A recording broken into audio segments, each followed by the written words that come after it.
কড়াই দিয়ে দেবো সাদা তেল। তো বন্ধুরা, আজকে আমি চিংড়ি মাছের মালাইকারি করব দুধ ছাড়া। তো দেখুন কিভাবে রান্নাটা করি। তেলটা গরম হোক। তেল গরম হয়ে গেছে, এবার আলুটা ভেজে নেব। দিয়ে দিলাম আলু।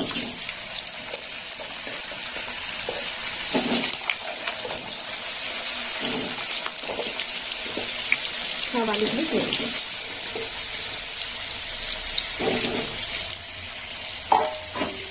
একটু নেড়ে চেড়ে দেবো।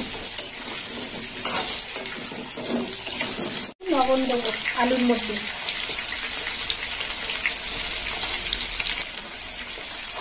আর দেবো একটু হলুদ গুঁড়ো।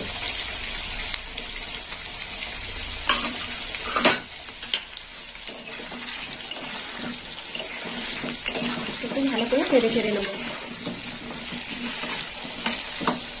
ভাজা হয়ে গেছে, এবার আলুটা আমি তুলে নেব। আস্তে আস্তে তুলে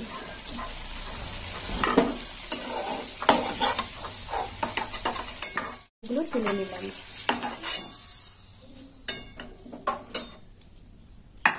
এখানে নিয়েছি আমি চিংড়ি মাছ। আর চিংড়ি মাছগুলো আমি ভালো করে ধুয়ে বেছে হলুদ আর লবণ মাখিয়ে রেখেছিলাম 1 ঘন্টা আগে।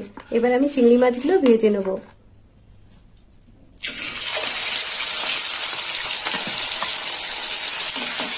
সব চিংড়ি মাছগুলো দিয়ে দিলাম।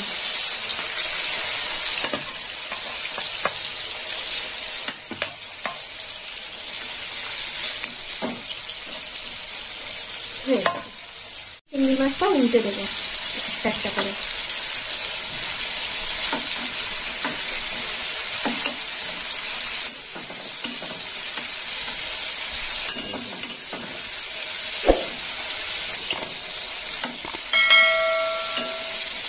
সব চিংড়ি মাছগুলো উল্টে দেওয়া হয়ে গেছে, ভাজা হবে। চিংড়ি মাছটা ভাজা হয়ে গেছে, এবার চিংড়ি মাছটা তুলে নেবো।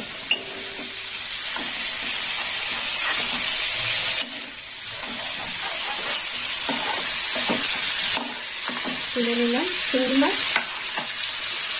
এবার এর মধ্যে আমি কারি পাতা নিয়েছি, কারি পাতাটা একটু ভেজে নেব, হালকা করে ভেজে নেব।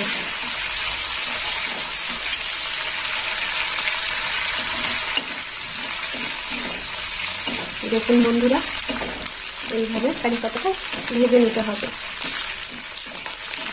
ভাজা হয়ে গেছে, এবার তুলে নেব কারি পাতা।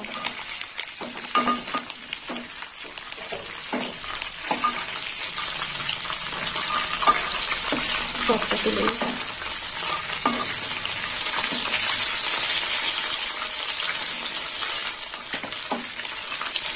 দিয়ে দেবো পেঁয়াজ কুচি। এখানে 50 গ্রাম পেঁয়াজ আছে।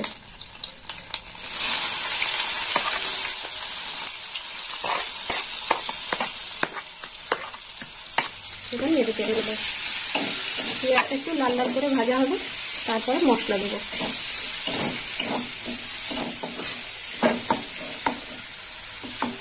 দিয়ে দেবো হলুদ গুঁড়ো। দিয়ে দিলাম হলুদ গুঁড়ো, সামান্য হলুদ গুঁড়ো দিলাম। হলুদটা একটু ভাজা হবে। দিয়ে দেবো আদা রসুন বাটা। দিয়ে দিলাম আদা রসুন বাটা।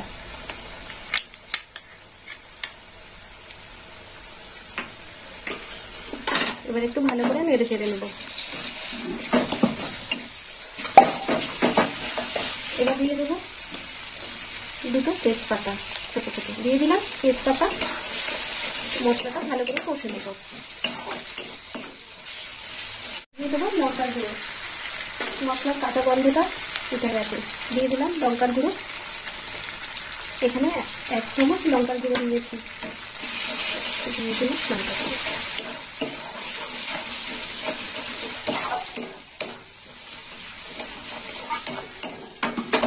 এবার দিয়ে দেবো টমেটো কুচি। এখানে টমেটো কুচি নিয়েছি 50 গ্রাম টমেটো কুচি। দিয়ে দিলাম টমেটো কুচি।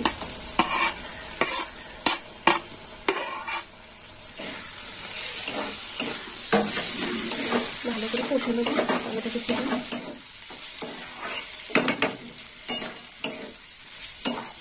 দেবো 1 চামচ লবণ।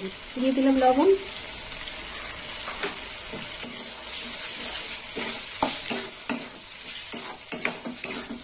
লবণ দেওয়ার পরে আর একটু কষা হবে। মশলা কষা হয়ে গেছে, এবার জিরের গুঁড়ো দিয়ে দেবো। এখানে আমি জিরে নিয়েছি 1 চামচ, তো দেবো 1/2 চামচ।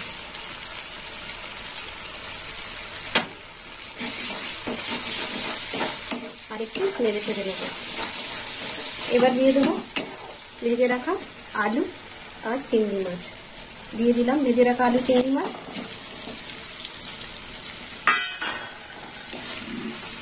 এবার চিংড়ি মাছ আলু মশলার সাথে কষে নেব।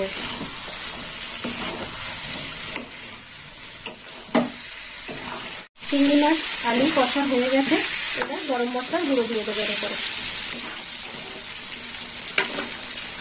দিয়ে দিলাম গরম মশলার গুঁড়ো।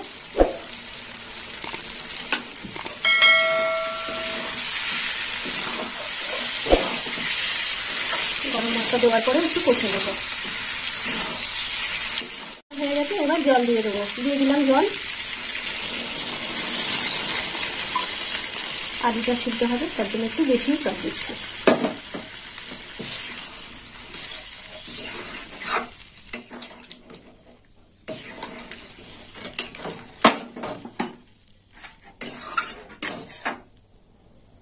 এরপরে কাঁচা লঙ্কা ছড়িয়ে দেবো। দিয়ে দিলাম কুচনো কাঁচা লঙ্কা।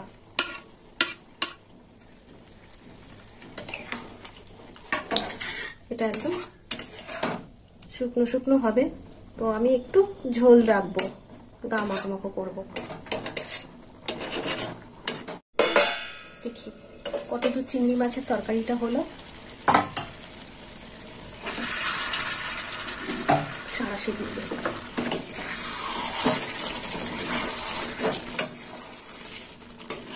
হয়ে গেছে চিংড়ি মাছের মালাইকারি। তো বন্ধুরা, আপনারাও এরকম বাড়িতে বানিয়ে খাবেন চিংড়ি মাছের মালাইকারি দুধ ছাড়া। আর আমাকে কমেন্ট করে জানাবেন কেমন খেতে হয়েছে। আর আমার ভিডিও ভালো লাগলে লাইক করবেন, শেয়ার করবেন আর সাবস্ক্রাইব করবেন। সকল বন্ধুরা বন্ধু হয়ে পাশে থাকবেন। এবার নামিয়ে নেব। এবার ভেজে রাখা কারি পাতাটা ছড়িয়ে দেব। এই দেখুন বন্ধুরা,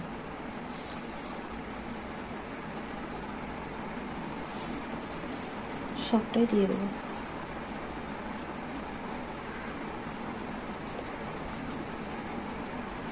দেখতে কেমন হয়েছে আপনারা আমাকে কমেন্টে জানাবেন। যদি কোনো ভুল হয়ে থাকে সেটাও আমাকে বলবেন। এবার এইভাবে সাজিয়ে দিলাম।